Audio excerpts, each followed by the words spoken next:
Este programa es presentado por Diario La Voz, un suceso nacional. El Espectador de Caracas. 800 Noticias. Forum, supermayorista. Compra más, ahorra más. Style Shop, tu mejor opción en marca y accesorios. Bienvenidos a Conversando con Emilio. Hoy nos acompaña Indira Urbaneja, ella es analista y estratega política y precisamente vamos a hablar, Indira, para entrar en materia al día de hoy, cómo está la situación al día de hoy, una situación política que enfrenta a la oposición que busca generar un cambio de gobierno, tomando en cuenta la realidad, te repito, al día de hoy, que María Corina y el Conde puntean las encuestas, que líderes del estado Zulia, como en el caso de Rosales o de Miranda, como en el caso de Fuerza Vecinal, no han dicho si van a participar con candidatos propios o si van a participar definitivamente en las primarias, con candidatos que han dicho que van directo a las elecciones, el caso de Carri, el caso de algunos partidos de la Alianza Democrática como Juan Carlos Alvarado de Copey, Bernabé por Acción Democrática, en fin, con toda esa realidad actual, ¿cuál es la situación para que se genere un cambio de gobierno en Venezuela el año que viene? Bueno, con todas esas variables que tú me estás poniendo sobre la mesa, yo sigo creyendo que el cambio de gobierno es completamente difícil y por eso acuño una frase que vengo defendiendo durante los últimos días y es que la mesa está servida para que Maduro vuelva a ganar en el 24. ¿Por qué? Primero, tenemos que entender que la oposición no termina de articularse, no termina ni siquiera de organizarse para su proceso primario, tampoco termina de organizarse para entonces ponerle una propuesta unitaria al país. Y por el contrario, lejos de ver esa unidad que es tan necesaria hoy día en el sector opositor, lo que vemos es que todos los días ocurre una diferencia y se distancian más y empiezan entonces a aparecer más archipiélagos. Por ejemplo, se habla de una posible alianza entre Enrique Capriles y Manuel Rosales. Eso ya crearía un archipiélago dentro de ese proceso. Queda entonces, por otro lado, te estoy hablando solamente dentro de las primarias. Tendríamos que ver y esperar la reacción de María Corina con el tema de que la comisión de primaria ha decidido ir con el CNE y ese era uno de los puntos que más bien la alejaba a ella de continuar dentro de las primarias. Ella está apostando al voto en el exterior, entonces podría ser que María Corina se quede dentro de la primaria o termina decidiendo. ¿Tiene sentido esa apuesta en el voto en el exterior cuando es un voto que no va a participar en las elecciones del 2024? En lo absoluto, yo lo he dicho públicamente, me parece que es un bluff, es humo, es venderle humo a una comunidad. Ejemplo, Estados Unidos. Más allá del tema de la logística, de si se pueden inscribir, si se abre el registro electoral para el exterior y todo este tema, no hay consulado en los Estados Unidos. ¿Cómo votaría, por ejemplo, la gente que está en los Estados Unidos? Entonces, ¿para qué tú vas a traer a la mesa del proceso de primaria unos números de unos venezolanos que tienen un derecho? Ojo, esto es importante aclararlo. Claro. El problema no es que estamos en contra del derecho que tienen los venezolanos y sobre todo quienes se fueron huyendo de la situación país. Tienen todo el derecho de participar. El problema es que técnicamente, realmente su participación ni está garantizada para el 2024 y más bien entonces te va a dar un número en estas primarias que es irreal. No, y está claro que el gobierno no va a garantizar la participación de millones de venezolanos que se fueron por problemas con el gobierno o con problemas por la situación que se vivía aquí en Venezuela causada por el gobierno. No, y es que además entonces tienes que irte a la realidad de los diferentes tipos o las diferentes situaciones de nuestra comunidad migrante. Dentro de nuestra comunidad migrante tenemos muchos venezolanos que todavía viven de forma ilegal, muchos venezolanos que están bajo una situación de asilo. Se supone que si tú estás bajo una situación de asilo, no te van a permitir que te inscribas para votar precisamente que en por un cierto sistema, no los hace menos venezolanos, ¿no? Pero en lo absoluto. Ellos deberían de tener todo el derecho para participar. Nunca he estado de acuerdo con aquella narrativa de que mejores son los que se quedaron y que malos los que se fueron o viceversa. Yo creo que tanto los que estamos en el país como los que se fueron tenemos ese sentimiento por el país, seguimos teniendo el gentilicio venezolano y todo el que está en el extranjero tiene derecho a participar, a levantar su voz, pero cuando vamos al pragmatismo político, a la realidad política, lo que uno llama el realpolitik, la participación de ellos en este proceso de primaria va a crear un caos, va a crear un caos porque fíjate, ¿qué pasa con los partidos? ¿Qué pasa con el Conde del Guácharo? El Conde del Guácharo, por ejemplo, que va a participar en las primarias, porque él ya ha dicho que él va con o sin CNE, él va a estar en las primarias. Él no tiene una estructura política, una estructura de movilización. Que es algo fundamental en unas primarias. Dicen que el que gana las primarias es el que tiene la movilización. Totalmente, totalmente. No es el que tiene la simpatía, es el que tiene la movilización. Totalmente, porque además, bueno, sabemos incluso, y es importante para quienes nos ven y quienes nos pueden ver incluso desde fuera de Venezuela, es importante que entiendan que de un tiempo para acá, la política, el venezolano ha perdido tanto compromiso con el proceso electoral, por eso los altos números de abstención, que prácticamente hoy día el que quiera ganar una elección prácticamente tiene que ir a votar buscar al elector en su casa y llevarlo al centro de votación. Y eso es parte de la maquinaria. ¿Y tú no crees que esa situación política que existe, esa confrontación, pudiera generar, no en las primarias, porque yo entiendo que los procesos primarios tienen siempre históricamente han tenido una participación muy pobre, correcto, entre un 10 y un 15%. Creo que las últimas elecciones primarias que hubo en Venezuela de oposición que ganó Capriles tuvieron una muy buena participación, algo así como el 17%, si mi memoria no me falla. Pero tú no piensas que toda esta situación que está planteada pudiera generar una altísima participación en el 2024? Mira, yo creo que todavía falta mucho para reenamorar al electorado. Primero, recordemos que venimos de una política abstencionista, o sea, sobre todo de los importantes sectores de oposición que se abstuvieron en los últimos procesos electorales. Entonces, ese sector tiene que salir hoy a convencer al venezolano el por qué tuviste tanto tiempo diciéndole no tienes que votar y por qué ahora sí deben de ir a votar. Eso es un punto importante para poder tener una afluencia determinante e interesante en el proceso electoral, y lo he dicho, con la abstención perdemos todo. Este proceso del 2024, para que sea realmente legítimo y nos ayude a que sea el inicio del fin de la crisis política en Venezuela, tiene que ser un proceso electoral con mucha participación. Ese sector que está agrupado en lo que fue, yo no estoy claro todavía cómo es eso, con el G4, si todavía es G4. No, ahora es G3 y G1 más la plataforma, eso es un... Ajá, pero en cualquiera de los casos los que están ahí fueron los promotores de la abstención en algún momento, y pues, ellos lo han dicho públicamente. Ahora no están enredados porque tienen primero a Enrique Capriles, que está inhabilitado hasta el 2032 y está como candidato, y creo que eso lo ha afectado muchísimo. Por eso no aparece punteando en las encuestas, a pesar de haber participado 2 veces en unas elecciones presidenciales y a pesar de haber tenido 1.900.000 votos en las elecciones primarias, y no aparece. Rosales, que bueno, que sí, que no, que si está en buenas condiciones de salud, que no está, que sí está, y entonces tú no sabes al final, bueno, ya tienen hasta el 23 de este mes para tomar esa decisión. Después Carlos Prosperi, que bueno, que no lo conocen, pero que es la maquinaria de ECA, pero es una maquinaria dividida. Y por último, de ese G4, el de Voluntad Popular, que también está inhabilitado. Freddy Superlano. Bueno, fíjate que esa... Entonces, ¿cómo la tiene ese sector? ¿Será que se tendrán que agrupar hacia... ¿Tienen la opción de Prosperi y Manuel Rosales exclusivamente? Bueno, bajo ese escenario, la negociación giraría en torno a estos dos personajes, y entiendo que la balanza hoy se inclina más hacia Rosales por el tema, bueno, de que es un gobernador, es alguien que le ganó al chavismo en el Zulia. Que le ganó al chavismo, pero además un gobernador que tiene, no digamos que buenas, pero tiene unas relaciones interesantes con el gobierno nacional. Y yo he dicho en algunas entrevistas que un candidato fuerte para poder impulsarlo y que tenga de verdad la posibilidad de impulsar un cambio político en 2024 tiene que tener 3 G. La G de ganador, la G de garantía de la entrega del poder. Esa es una discusión a la que muchos le tienen miedo y que yo creo que hay que darla sin complejo. ¿A quién el gobierno le puede entregar? Y ahí yo siempre pongo el paralelismo y pongo el ejemplo de ¿Tú Chile, crees que eso es así? Que el gobierno tiene que aceptar a quién le va a entregar. No, ya para terminarte la 3G. Ganar, garantía de la entrega del poder y gobernabilidad.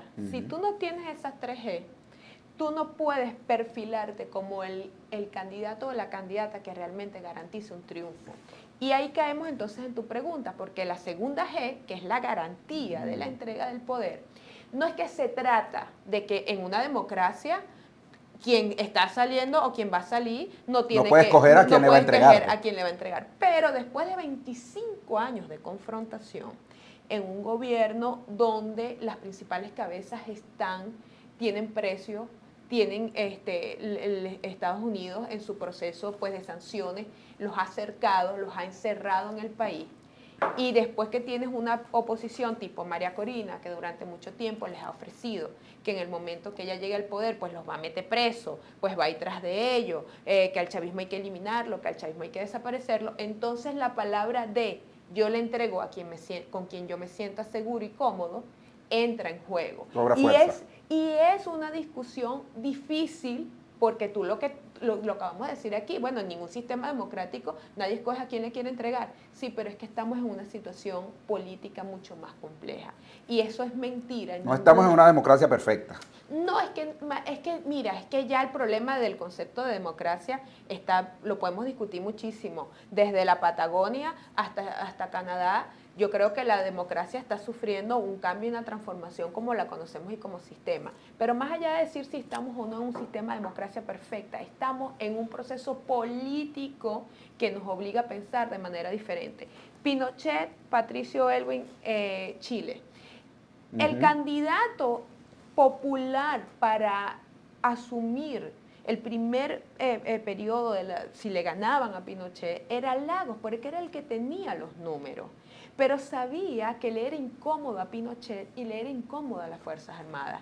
Y prefirieron optar por un Patricio Aylwin, que era una persona que sí le transmitía confianza a Pinochet y que tuvo la capacidad de respetar los pactos que hicieron. Fíjate que después incluso Pinochet se queda todavía 8 años como jefe, como comandante general de las Fuerzas Armadas chilenas, porque era un poco para, bueno, ellos proteger su grupo, su gente y garantizar una transición. Y tú me puedes volver a decir, bueno, pero ¿por qué aquí tenemos que pactar eso?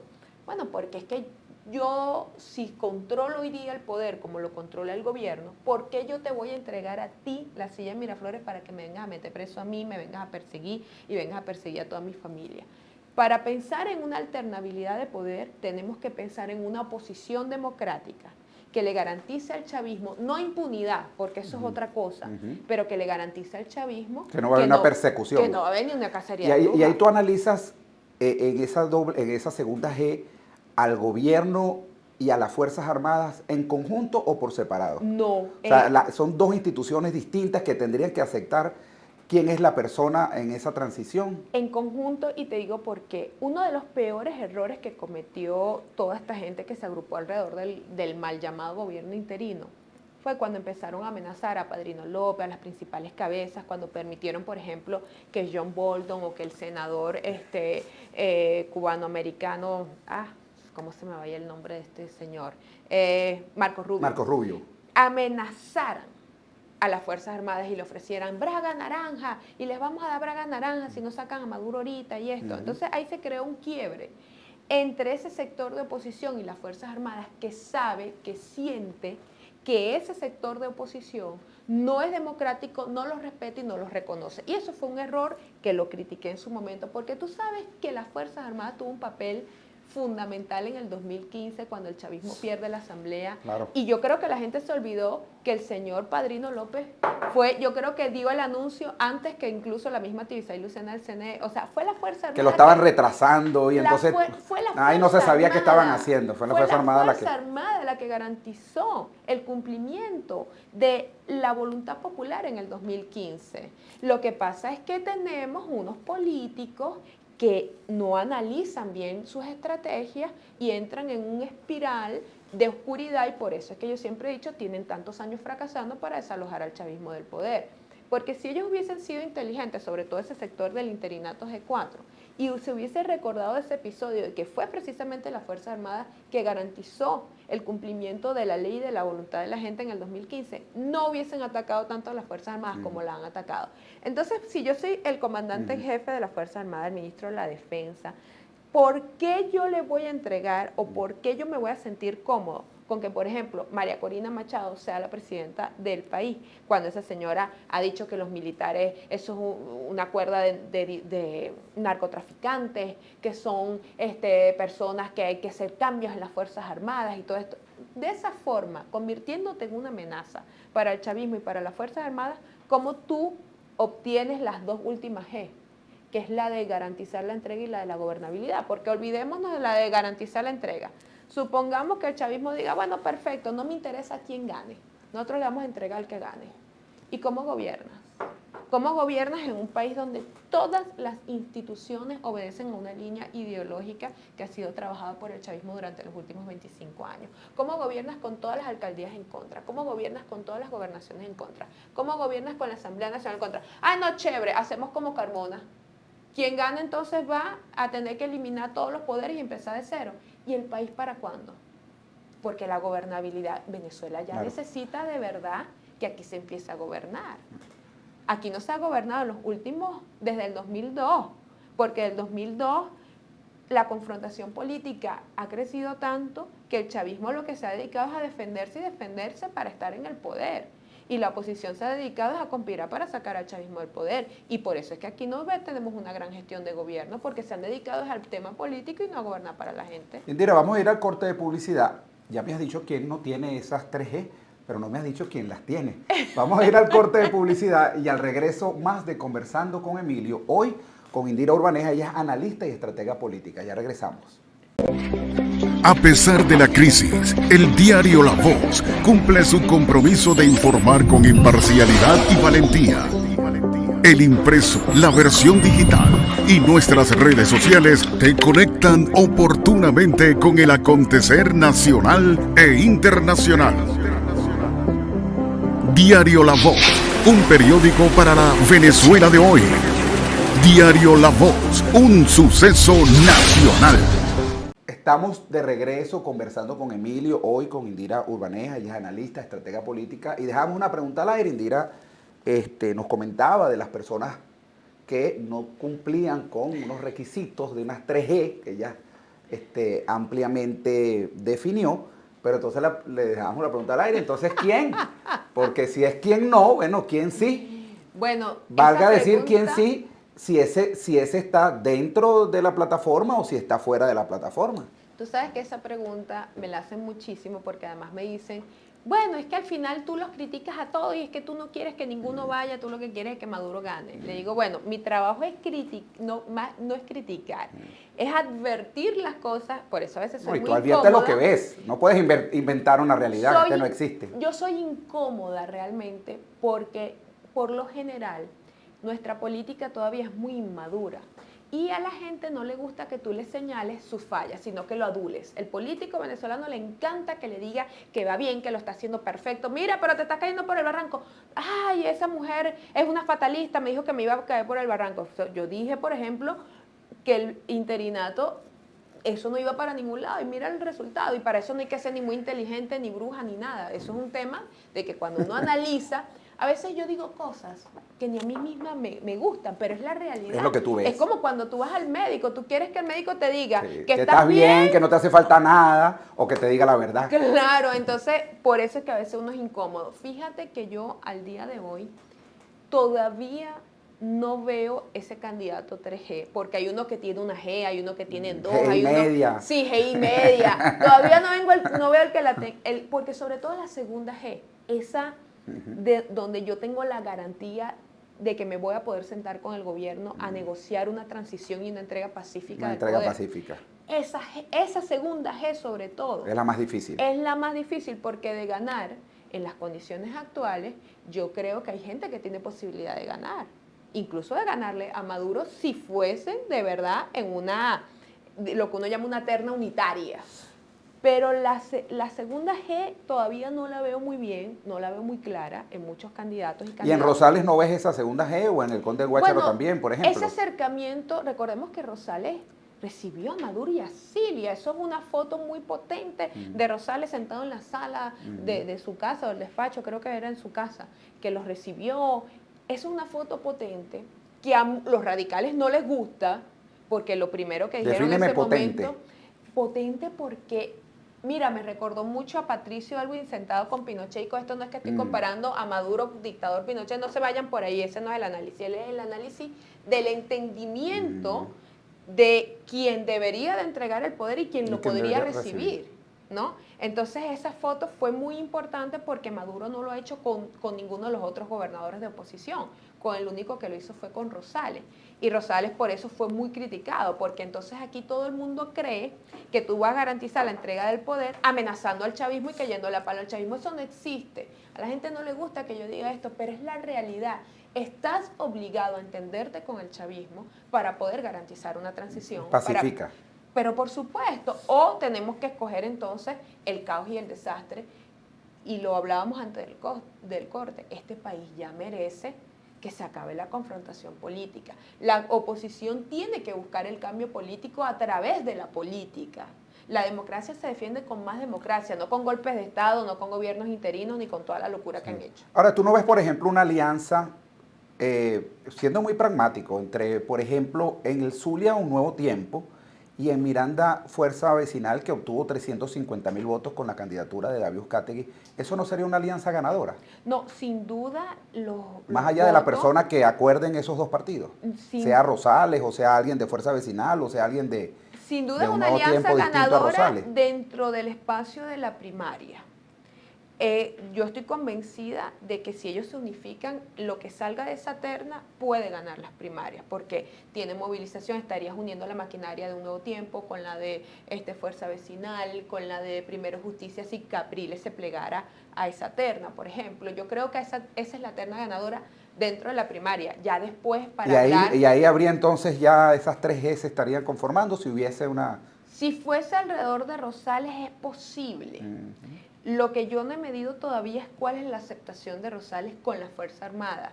Sí sé que con Maduro tiene una relación cordial. Lo que no sé es cómo estaría con la Fuerza Armada, pero en todo caso, si ya tiene una relación cordial con el jefe del chavismo, en este caso, el jefe político del chavismo, en este caso Maduro, bueno, yo creo que las Fuerzas Armadas no tendrían ningún problema. En todo caso, lo que estamos hablando aquí es súper complejo, porque quien nos mire tiene que decir, pero no, chica, es que el que gane no le tiene que importar la Fuerza Armada, pero eso es lo que hablábamos. Si no, no vas a tener gobernabilidad. ¿Qué posibilidades tienen los que corren por fuera? Juan Carlos Alvarado, Bernabé Gutiérrez, el candidato de Lápiz. Si entre eso, porque mira, hay Carri, que dicen que van directos, los menciono porque son los que han dicho que van directos, que no van a pasar por primaria y que son candidatos a la presidencia. Son los que se agrupaban en la Alianza Democrática, excepto Carri, que nunca estuvo en la Alianza, pero digamos que todo ese sector, lo que viene de la Alianza, que sería Juan Carlos, José Brito también, que viene Juan Carlos Alvarado, Bernabé, Carri, yo creo que ellos van a tener también, lo que es bueno para el pavo es bueno para la pava, dicen por allí, o al revés. Así como yo le digo constantemente al sector de la plataforma unitaria que si no busca un candidato unitario no tienen chance de ganar, lo mismo le digo a este sector. Este otro sector de esta oposición, porque tenemos las oposiciones en Venezuela, recordemos que son varias oposiciones.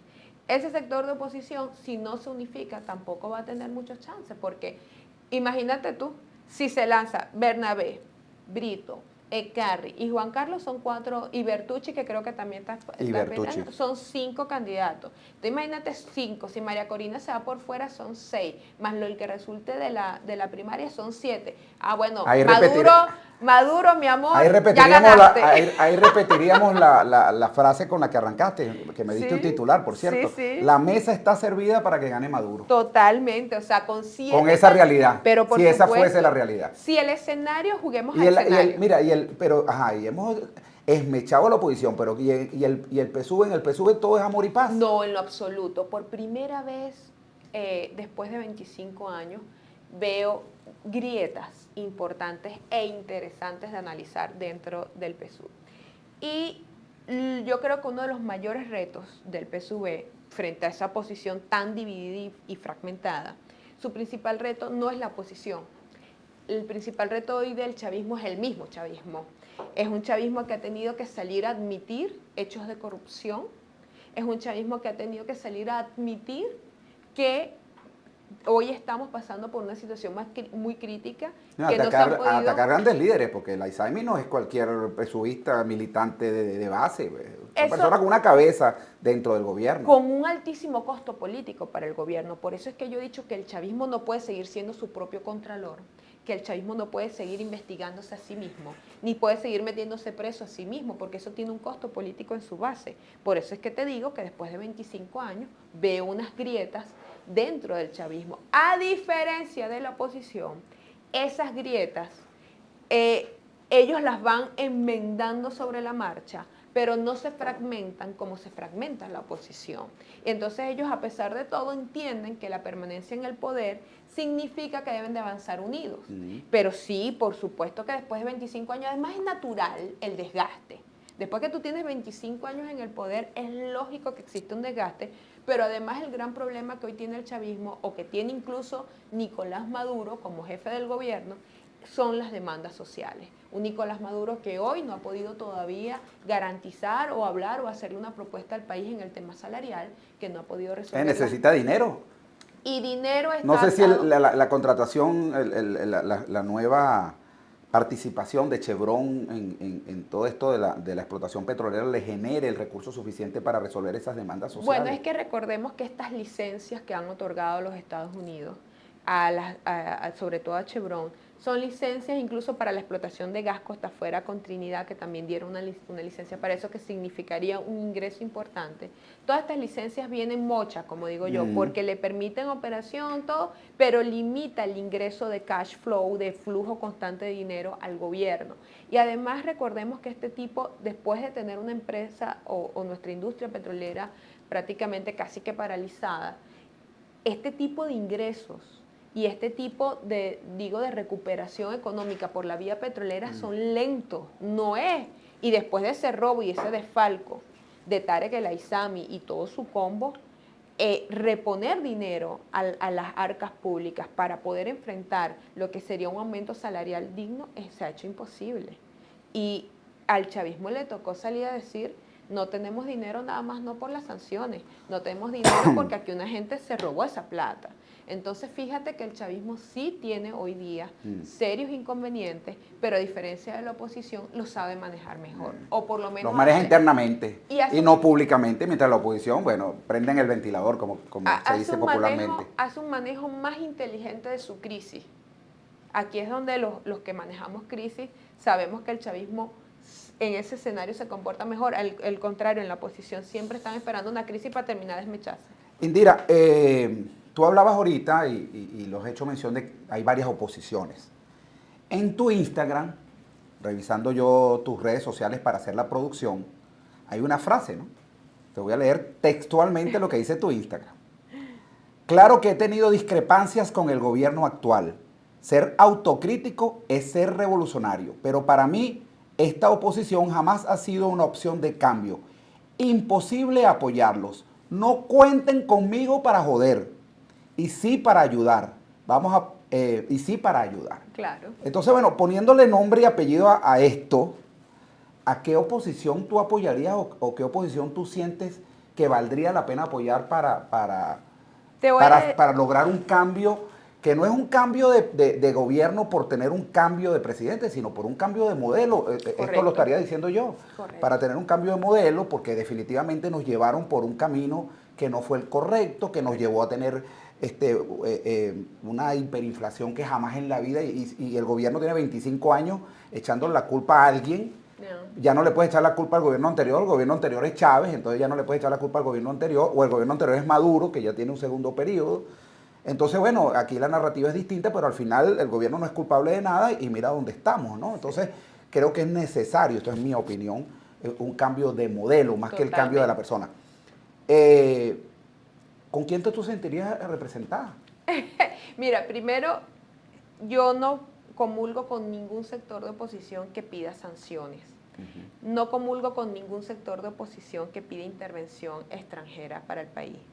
No comulgo con ningún sector de oposición que crea que para llegar al poder hay que colocarle o tienen que colocarle sufrimiento al Ahora te hago un paréntesis ahí. Los que defienden las sanciones dicen que el gobierno se ha sentado a negociar por esas sanciones y más allá que las sanciones lo que han hecho es afectar al pueblo.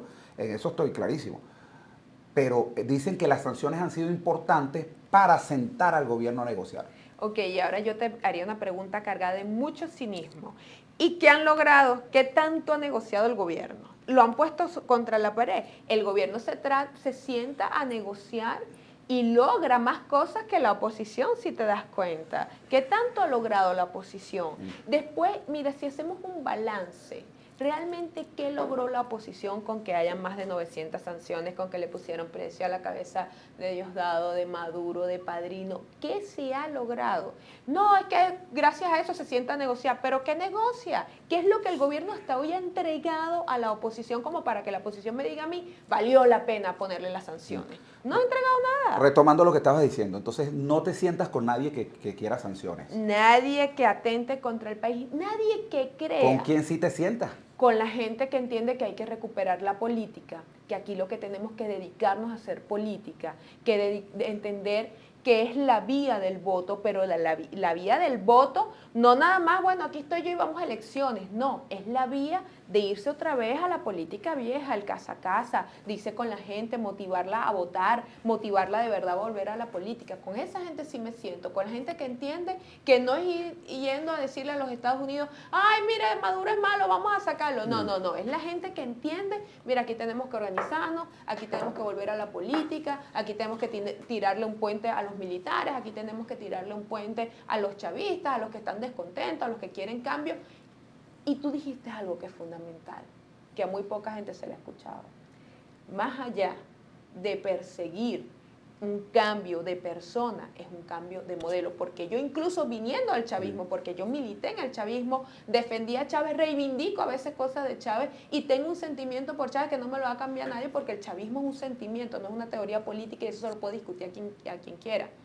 Pero yo, a pesar de eso, yo entiendo y defiendo un cambio de modelo, porque si algo me alejó a mí del chavismo, por ejemplo, fue la profunda crítica que yo tenía con el presidente Chávez sobre el modelo económico, porque un país tan rico como el nuestro no necesitaba estatizar la economía, no necesitaba expropiar a nadie, no necesitaba ser dueño de la leche, ni del papel toalé, ni de la azucarita. O sea, nosotros teníamos que dedicarnos a lo que era, que es producir y transformar petróleo, producir y transformar gas, producir y transformar minerales. A eso era lo que nosotros teníamos que dedicarnos. Y yo hoy defiendo un cambio de modelo. Mi preocupación no es si se va Maduro, si se queda Maduro, si sube Diosdado, si sube Pedro Pérez, si sube... Sino el camino que estamos llevando, corregir el camino que estamos llevando en el manejo económico, en el manejo político, que no es el correcto. Y entonces ahí me distancio de la oposición, que es entreguista, porque yo soy muy nacionalista, porque yo creo que esto es un país con mucho potencial para nosotros venírselo a poner en las manos a las potencias extranjeras, llámense cuales se llamen. O sea, aquí te estoy hablando China, Rusia, Estados Unidos, lo que tú quieras. Yo soy muy nacionalista, yo defiendo mi país y no estoy a favor de ninguna corriente política que sea entreguista. Muchísimas gracias, Indira Urbaneja, y con esas palabras nos despedimos recordándole a las personas que se conectaron tardíamente que después en YouTube ustedes colocan Conversando con Emilio y ahí pueden encontrar esta y todas las entrevistas que hemos hecho hasta este momento. Muchísimas gracias, Indira. Sí, querido, me encantó esta conversa. Y será entonces hasta otra oportunidad que estaremos conversando con Emilio. Chao, chao. Este programa fue presentado por Diario La Voz, un suceso nacional. El Espectador de Caracas. 800 Noticias. Forum Supermayorista. Compra más, ahorra más. Style Shop, tu mejor opción en marca y accesorios.